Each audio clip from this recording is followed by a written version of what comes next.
It was just another school photograph, taken on a bright spring morning in 1934. The children lined up neatly in rows, their teachers smiling proudly, the kind of picture every family would treasure. At first glance, nothing seemed unusual. But when one villager counted the children, something didn't add up. One child too many, a face no one could recognize, staring back from the photo. Before we continue, make sure to subscribe to Mystery Diary and hit the bell icon. We're about to uncover a story that history tried to erase. And tell us in the comments, do you believe photographs can capture more than just the living?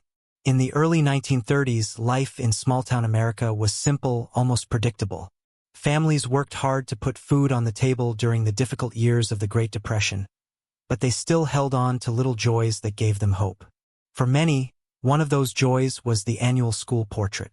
It was a moment when children wore their cleanest clothes, stood together proudly, and smiled for a camera that would freeze their youth forever. Parents cherished those photographs, often framing them and placing them in the living room, where visitors could admire how healthy and hopeful their children looked. The local school in this quiet town was no different. It was a modest red brick building, surrounded by fields and tall trees that whispered when the wind blew through them. Its wooden floors creaked with every step, and the chalkboard still carried the faint dust of yesterday's lessons. To the children, it was both a place of learning and a place of laughter. Teachers were respected, neighbors trusted one another, and nothing ever seemed truly out of the ordinary. That spring morning in 1934, the air was fresh, filled with the sound of birds returning after winter. The school bell rang as children gathered in their best outfits, giggling and pushing each other into place.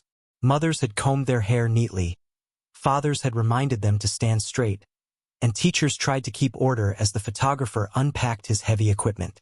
Everyone wanted the picture to be perfect. It was the kind of day that would normally be remembered only for smiles and sunshine. No one present could have imagined that this ordinary photograph, meant to capture innocence and pride, would soon become the source of fear and whispers that would haunt the town for decades. The morning sun shone softly over the red brick schoolhouse, casting long shadows across the yard where the children gathered. The photographer, a traveling man who had taken portraits for many towns, arrived with his bulky wooden camera and tripod strapped to his back. He wore a pressed hat and carried himself with the quiet pride of someone who knew he was about to create a memory that families would hold for years. The teachers herded the children into neat rows, tallest in the back and smallest in the front. Some of the boys tugged at their collars, uncomfortable in shirts that had been ironed stiff. A few girls held on to their ribbons, their braids tied tighter than usual. Nervous laughter spread through the group as the photographer adjusted his lens, then draped the black cloth over his head to focus the image. He gave instructions in a firm but patient tone, asking everyone to stand still, hands folded, eyes forward. The children did as they were told, though not all could contain their giggles. The youngest shifted from foot to foot, too excited to stay still for long. The teacher scolded gently, reminding them that this picture would last forever, and they would want to look their very best. When the photographer was finally satisfied, he stepped back, pulled the cloth away, and reminded the children once again not to move. The moment hung still in the air, the sunlight brushing across the group, the hush of expectation falling over them. And then, with a practiced motion, he snapped the shutter. The sound was faint, yet it marked the instant when time itself seemed to pause. Smiles were captured, outfits preserved, and a single ordinary spring morning sealed forever on glass and paper. To those present, nothing felt unusual. It was just another school photograph, just another keepsake. But as history would later show, there was something in that picture that no one standing there had noticed. Something that did not belong. Weeks later, when the photographs were finally developed and delivered, excitement spread through the little town. Parents gathered eagerly to collect their copies, proud to see their children frozen in a moment of youth and innocence. For many families, these photos were more than simple portraits. They were treasures, a record of hope in hard times. Mothers slipped them into frames, fathers showed them proudly to neighbors, and children pointed themselves out with laughter. But one evening, As a mother sat in her kitchen studying the picture more closely, she noticed something odd. She began counting the children in the front row, then in the back. First, she thought she had made a mistake. She counted again and again. Each time, the number was the same. There was one more child in the photo than had stood on the school steps that morning. Her brow furrowed. She leaned closer, tracing the small faces carefully. Most of them were familiar. She knew these children, played with their parents, saw them in church each Sunday. But there, near the edge of the second row, was a boy she did not recognize. His expression was solemn, his eyes strangely intense for a child his age. Unlike the others, his smile was absent. He seemed out of place, his clothing slightly different, almost old-fashioned, as if he belonged to another time entirely. The mother brought the photograph to her husband, who studied it silently before shaking his head. He didn't recognize the boy either. The next day, whispers began to spread. Other parents confirmed the same discovery. The teachers were questioned, but none could explain the presence of the extra child. Every enrolled student had been accounted for, and no visitor had been present when the shutter clicked. Yet there he was, his pale face captured as clearly as any of the others, his eyes staring out as though he had been waiting for someone to notice him. Soon, the photograph was no longer a source of pride. It became an object of unease. Parents avoided leaving it on display. Children whispered nervously about the boy who appeared where he should not be, and the small town found itself gripped by a mystery no one could explain. As the strange discovery made its way from one household to another, unease turned into fear. The children themselves were the first to react. Some claimed that when they looked at the picture too long, the boy's eyes seemed to follow them across the room. Others whispered that his faint smile appeared only after the photograph was taken home, as though he had changed since leaving the school steps. Parents dismissed these claims at first, but the longer they stared, the harder it became to shake the feeling that something was terribly wrong. Soon, whispers filled the narrow streets of the town. Was the boy a child from another school who had slipped into the picture unnoticed? Or was he someone long gone, a child who had died before his time? Some insisted it was a trick of the camera, a flaw in the exposure. But others, remembering old stories passed down from their grandparents, began to speak of restless spirits and children buried in shallow graves. The school itself began to suffer. Children who once rushed through its doors now clung to their mothers, refusing to step inside. They swore they had seen the strange boy in the hallways, or watching from the playground fence. Teachers, desperate to calm them, insisted that it was only imagination. Yet even they began to exchange uneasy glances when the classrooms fell silent and the floorboards creaked with no one walking on them. At night, the parents gathered in hushed groups, trading theories and fears. Some swore they had seen a small figure near the schoolyard after dusk, standing beneath the trees. Others claimed that the extra child resembled a boy who had drowned in the nearby river decades earlier, a death never properly marked with a gravestone. The idea took hold quickly, that this was no ordinary child, but a spirit who had returned to be counted among the living once more. The photograph, once meant to capture a simple spring morning, had become an object of dread. Instead of laughter, it inspired silence. Instead of pride, it carried a chill that spread from home to home. And the question everyone now asked was the same. Who was the boy and why had he come back? The mystery of the extra child soon grew too large for whispers alone. Parents began demanding answers from the school, the photographer, and even the town council. The teacher who had organized the children that day insisted that every student present was known and accounted for. No stranger stood among them, she said firmly, though her voice trembled. Yet the photograph remained undeniable. There was the boy, captured as clearly as if he had been standing still like the rest. Attention quickly turned to the photographer.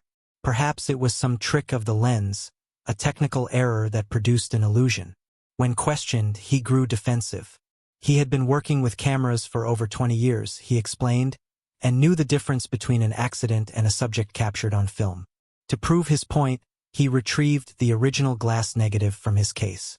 Holding it up to the light, the crowd gasped. The boy was there too, faint yet unmistakable. The negative had not been altered. Whatever had appeared that day had been captured in the moment itself. Rumors spread faster now.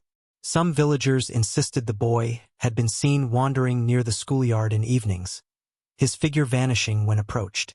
Others believed the photograph had caught something not of this world, an echo of a child who once lived but was denied peace in death. Fear drove people to the church, where prayers were offered and the priest spoke of faith being stronger than shadows. Yet even he admitted unease when he looked at the picture. In search of more tangible answers, a few fathers turned to town records, digging through faded papers kept in the clerk's office. Their efforts led them to a chilling discovery.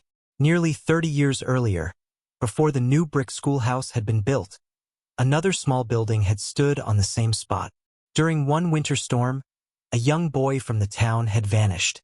His body was never found, though stories claimed he had been seen near the grounds shortly before the blizzard swallowed him.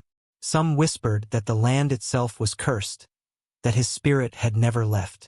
For the townspeople, this explanation seemed to fit too neatly. The photograph was not just a trick of the camera. It was proof, in their minds, that the lost child still walked among them, searching for the place where he once belonged. With the town unsettled and children refusing to attend classes, pressure mounted on the school to act.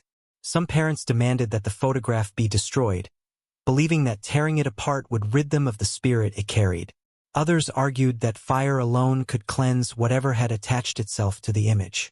But when one father tried to burn his copy in the fireplace, the paper blackened slowly, curling into ash, yet the pale outline of the strange boy's face lingered until the flames consumed it entirely.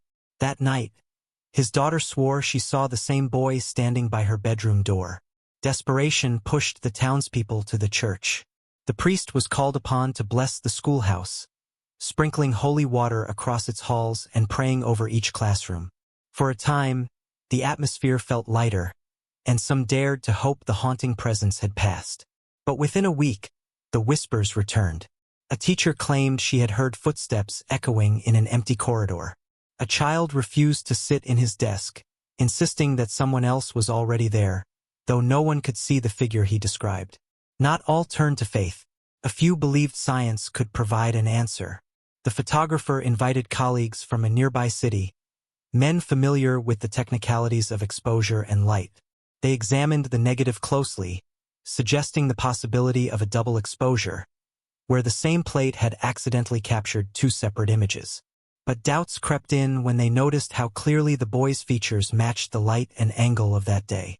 His shadow fell just as it should have, his placement in the row was perfect, and his sharpness matched the children around him. If it was an error, it was one that defied logic. As explanations faltered, fear grew. Parents kept children home from school, some whispering about curses, others about restless spirits tied to the land. A group of older townsfolk, recalling older traditions, performed a ritual at the edge of the schoolyard. They lit candles, spoke prayers in hushed voices, and left small offerings of bread and milk, gifts once believed to soothe wandering souls. The candles burned long into the night, their flickering light casting tall, uneasy shadows across the brick walls. But by morning, nothing had changed. The photograph still showed the boy. The children still whispered of his presence. And the town realized that neither faith nor science could completely explain what had been captured in that single moment in 1934. In the months that followed, the photograph became more than just a curiosity. It turned into a burden the town could not escape. Families who once proudly displayed the picture quietly hid it away in drawers or attics, afraid of what it represented. Yet no one dared destroy it outright. Even those who scoffed at the idea of spirits admitted a certain unease whenever their eyes met the boy's pale face. Word of the strange photograph spread beyond the borders of the small town. A regional newspaper ran a short article, describing it as a mystery that defied explanation. The story caught the attention of outsiders, travelers, amateur ghost hunters, and curious onlookers, who arrived hoping to glimpse the infamous picture for themselves. Some left shaking their heads, convinced it was nothing more than an accident of the lens. Others left in silence, disturbed by the sense that they had looked into the eyes of someone who should not have been there. Over time, the photograph found its way into the school archives. Teachers and staff moved on, generations of children came and went, but the image remained stored in a locked cabinet, taken out only when someone dared to test their courage. Each time, the reaction was the same. Uneasy laughter at first, followed by silence as eyes settled on the unfamiliar child.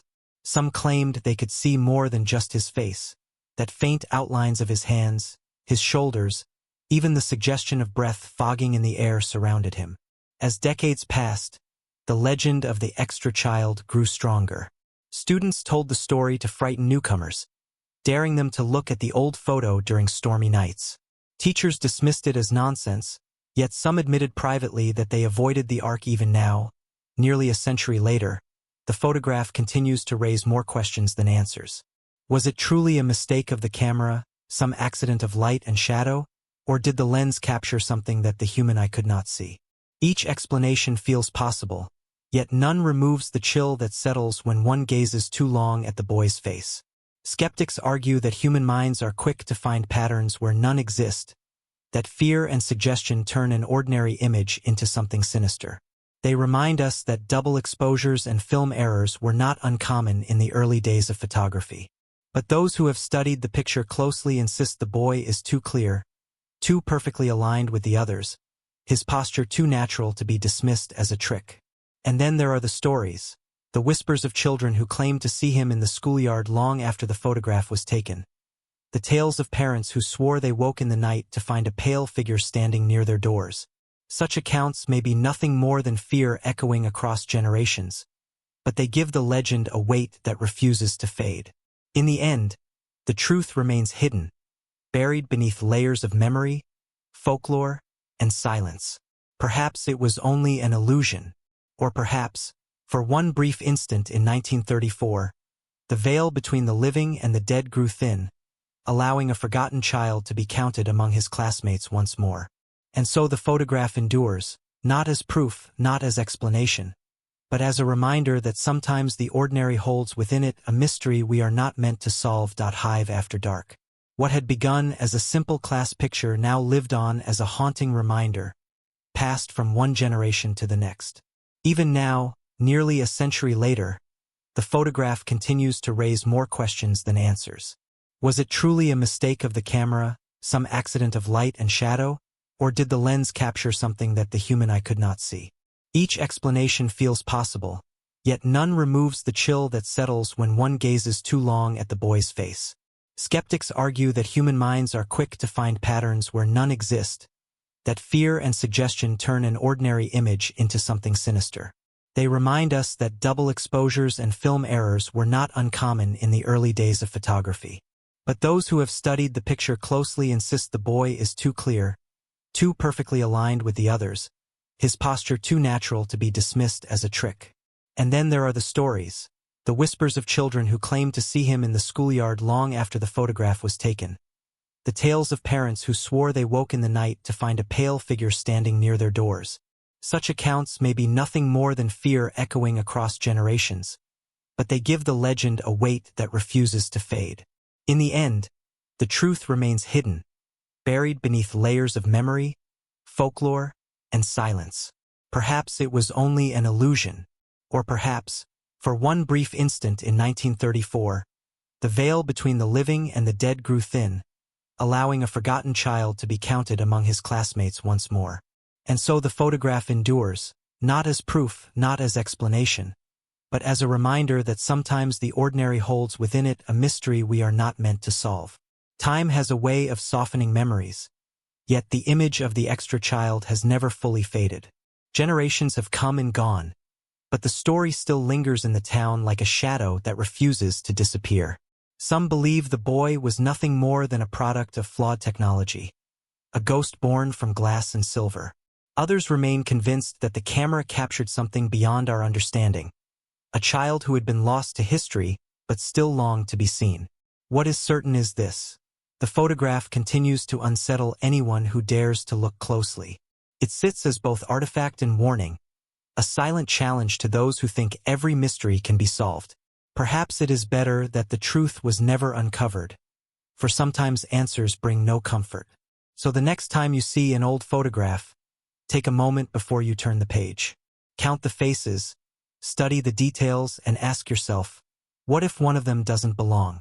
Because sometimes the past doesn't stay buried. Sometimes it stares back at you from the picture frame.